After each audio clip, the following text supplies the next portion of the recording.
بسم اللہ الرحمن الرحیم۔ حضرت یونس علیہ السلام کا ذکر قرآن پاک میں بار بار آیا ہے۔ سورۃ انعام، سورۃ یونس، سورۃ صافات اور سورۃ انبیاء میں آپ کا ذکر مبارک ملتا ہے۔ ملک عراق کے شہر نینوا میں پیدا ہوئے تھے، جس شہر کی طرف آپ کو نبی بنا کر بھیجا گیا تھا۔ اس کی آبادی 1,00,000 یا اس سے کچھ زیادہ تھی۔ آپ بھی لوگوں کو بت پرستی سے منع کرتے اور اچھائیوں کی ہدایت کرتے۔ اس بات سے آپ کی قوم آپ کو دشمن سمجھتی۔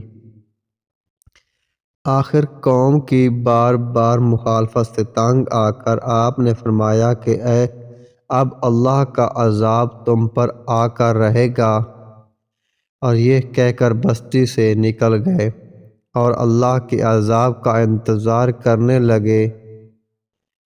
ان کے جانے کے بعد بستی والوں نے مشورہ کیا کہ حضرت یونس علیہ السلام عذاب کی پیش گوئی کر کے گئے ہیں اور وہ کبھی جھوٹ نہیں بولتے، اس لیے اس معاملے میں غور کیا جائے۔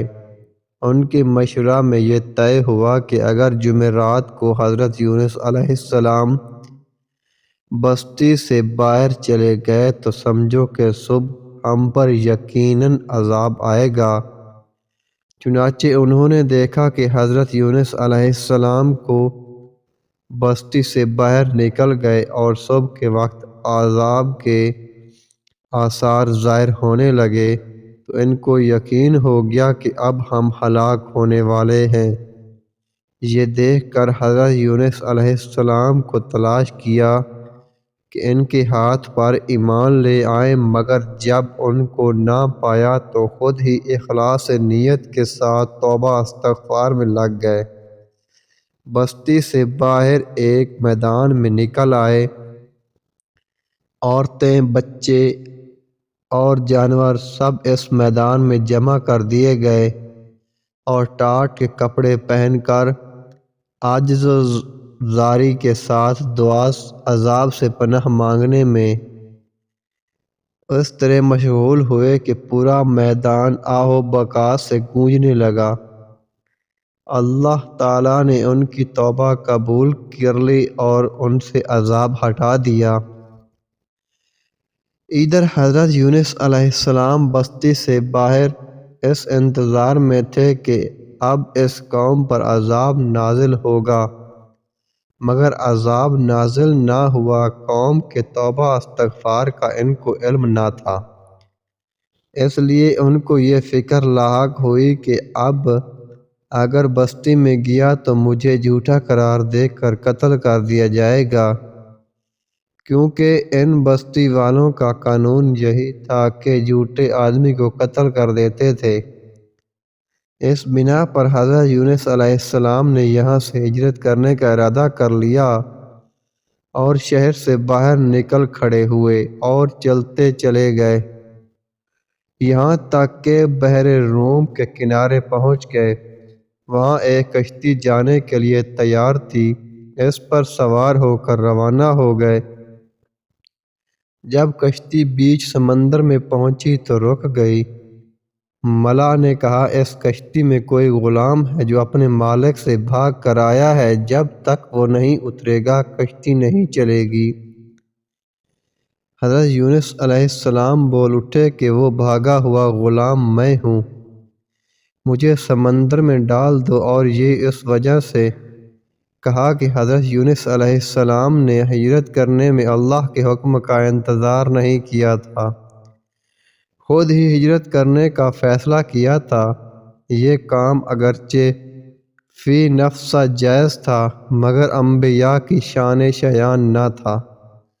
کشتی والے چونکہ آپ کو جانتے تھے، اس لیے آپ کو پانی میں ڈالنے پر تیار نہ ہوئے اور قرعہ ڈالنے کا فیصلہ ہوا۔ چنانچہ کئی مرتبہ قرعہ ڈالا گیا، ہر مرتبہ آپ ہی کا نام نکلا۔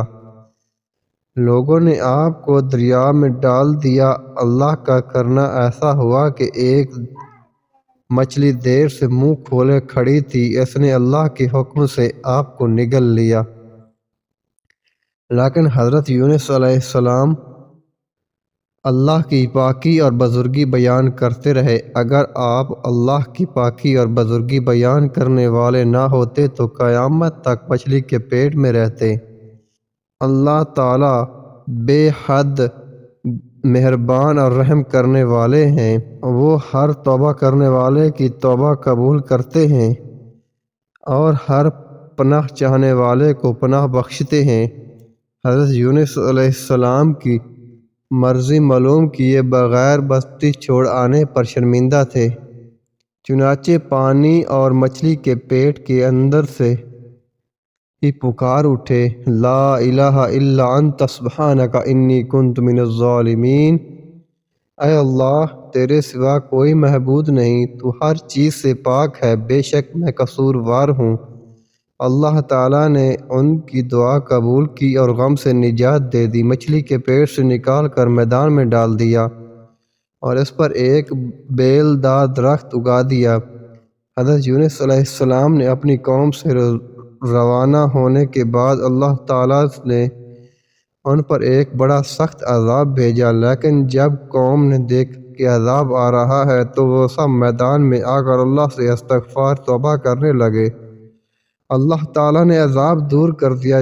جب حضرت یونس علیہ السلام تندرست ہو کر دوبارہ قوم کے پاس آئے تو وہ ان کے انتظار میں تھے، چونکہ انہوں نے اپنی آنکھوں سے عذاب کے آثار دیکھ لیے تھے، اس لیے سب کے سب ایمان لے آئے اور صدیوں تک خوب امن و چین سے رہے۔ اس طرح اللہ کا وعدہ پورا ہوا کہ جو لوگ ایمان لائیں گے اور ان کو میں خوب رزق دوں گا اور برکتیں عطا کروں گا۔ چنانچہ یونس علیہ السلام کی قوم سے وہ تمام عذاب اور تکالیف دور ہو گئیں جو حضرت یونس علیہ السلام کی بد دعا اور ناراضگی کی وجہ سے ان پر مسلط ہو گئی تھی۔